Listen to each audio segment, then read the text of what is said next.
calendar or you know in some way, it's March, and this is the first Sunday in March, and oh man, March certainly would appear to have come in like a lion. I mean, a great big white lion. Maybe a whole pride of great big white lions. But I'm sure just as soon as all this snow melts, we'll find a lamb in there somewhere. But thank God we can't judge anything by the weather except the weather. How we experience our day to day, how we experience this month of days and the days to come depends on how we choose to experience them, no matter what the weather. However, I did come across a Chinese proverb that might help us to get this whole weather thing in perspective. It goes like this: better the chill blast of winter than the hot breath of a pursuing elephant. I mean, almost all the time that's going to be true. If we get the urge to complain about the weather, then if we can just keep that in mind, I mean, compared to the hot breath of a pursuing elephant, almost any weather is going to be okay with us. Blizzard, no problem. But in fact, that proverb could be the rule of thumb anytime we're tempted to complain about anything. We can ask ourselves, is this worse than the hot breath of a pursuing elephant? And most of the time, the answer is going to be no. Abraham Hicks tells us the only freedom that exists in all the universe, and it is everything, is in the knowledge that we create our own reality and that we can feel the way we choose to feel. Which brings us to the title of today's talk. As has been mentioned, it's my party. We could say that when it comes to our experiences in this earth life, that we are the party planner. The decorations, the music, the invitations. And even if some things or a lot of things haven't seemed to go as planned in our life so far, if we can remember that we create our own reality and it's our party all the way through until lights out, we will realize that we are free to change our mood and ask Alexa to change the music and get our earth party going just the way we like to party. So the question this morning is this: do we choose to be a happy party planner, or do we choose to be an unhappy party pooper?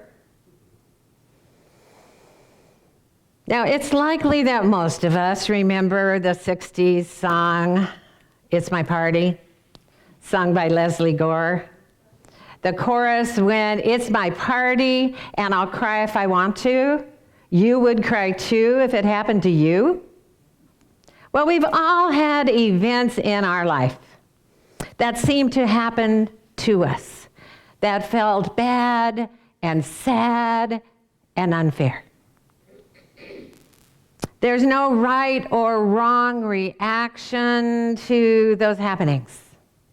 It's natural to cry if we want to. In fact, it's a good idea to cry if we feel like crying, because it can be healing. But at some point, we'll need to change our mood if we want to attract happy experiences again. into our life.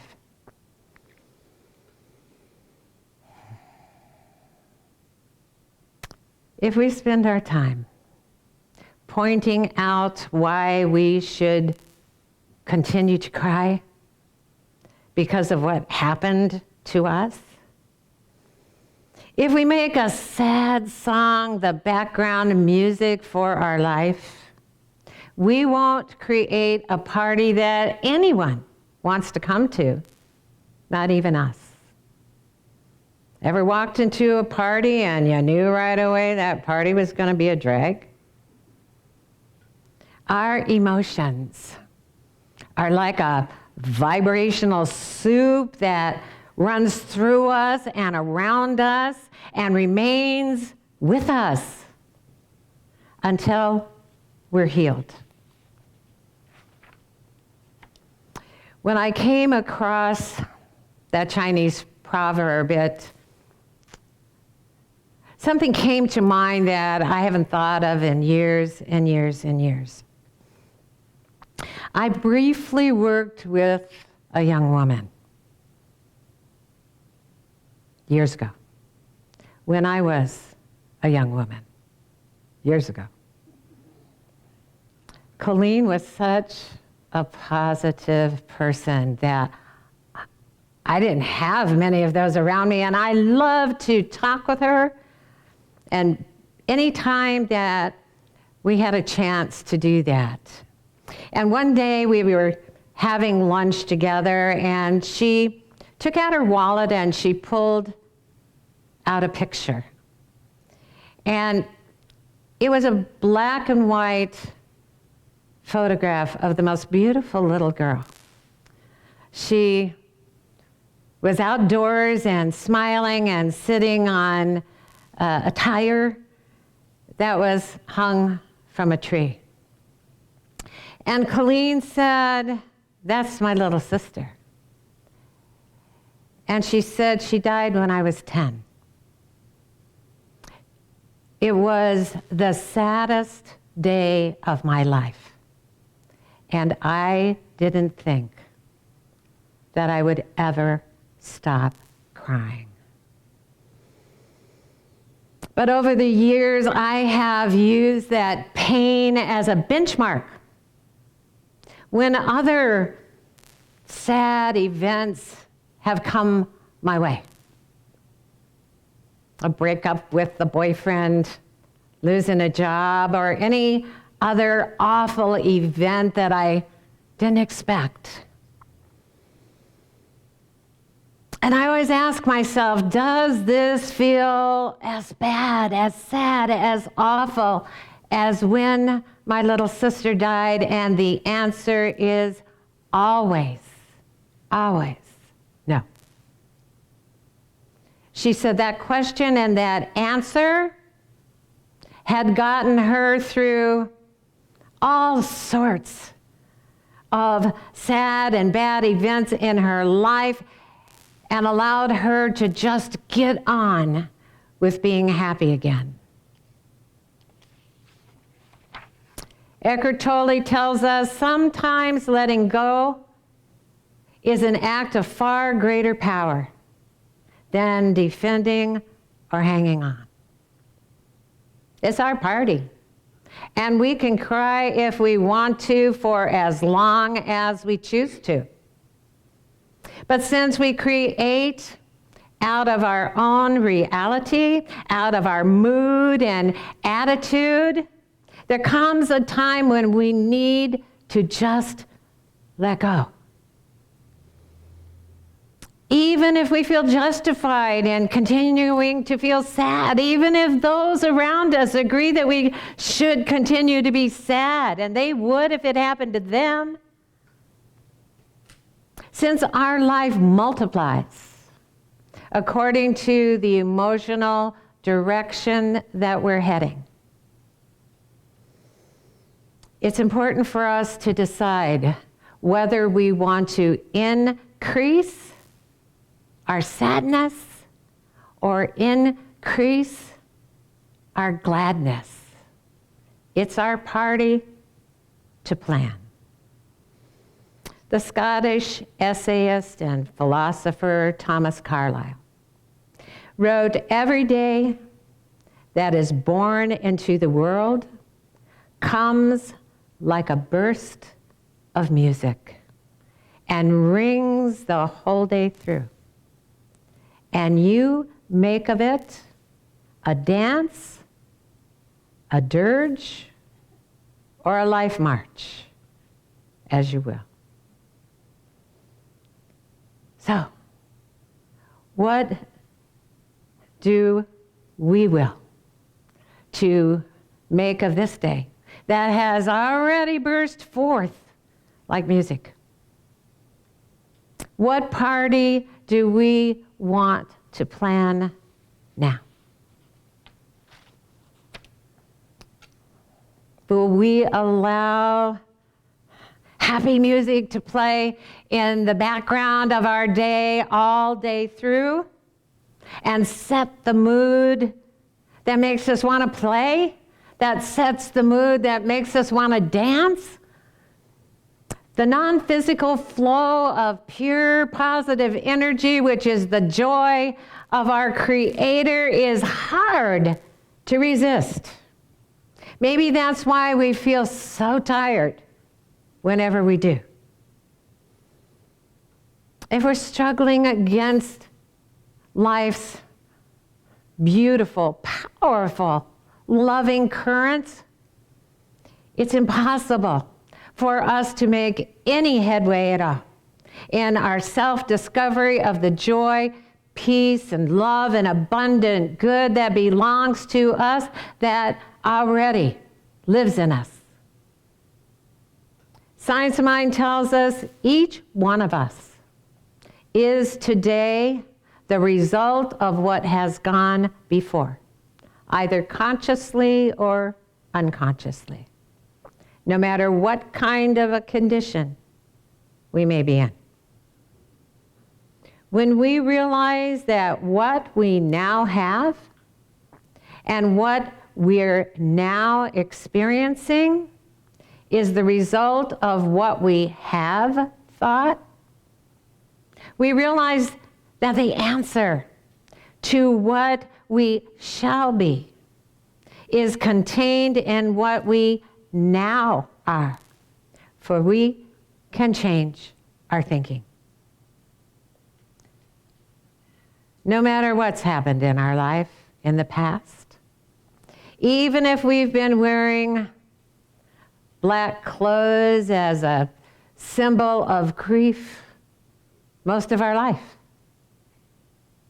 we can decide to put on our party clothes today and change the mood of the music to something that feels good.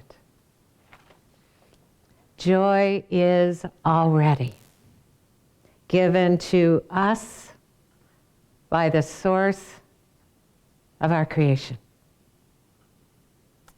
It's a party gift that we get to share with the world.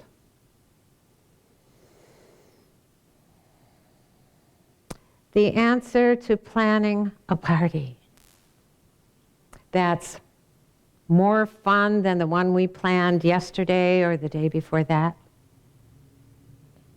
is to choose how we want to feel right now.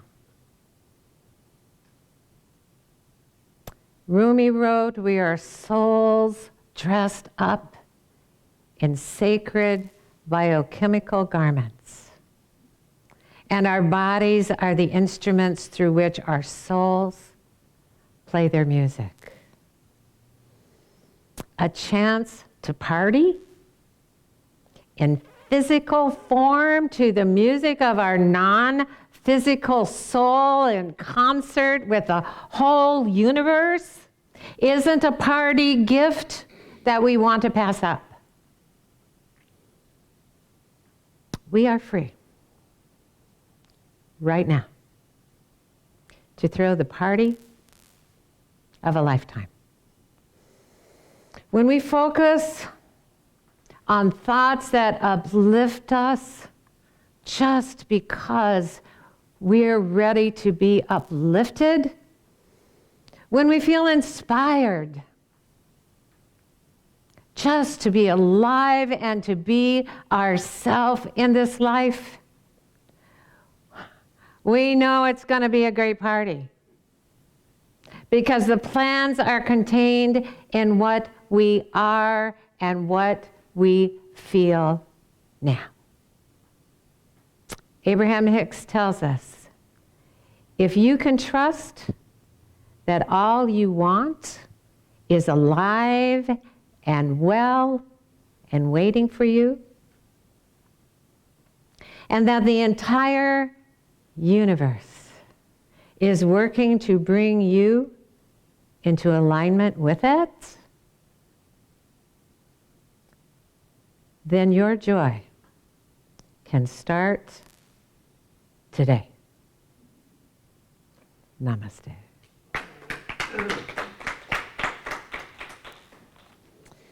All right. Well,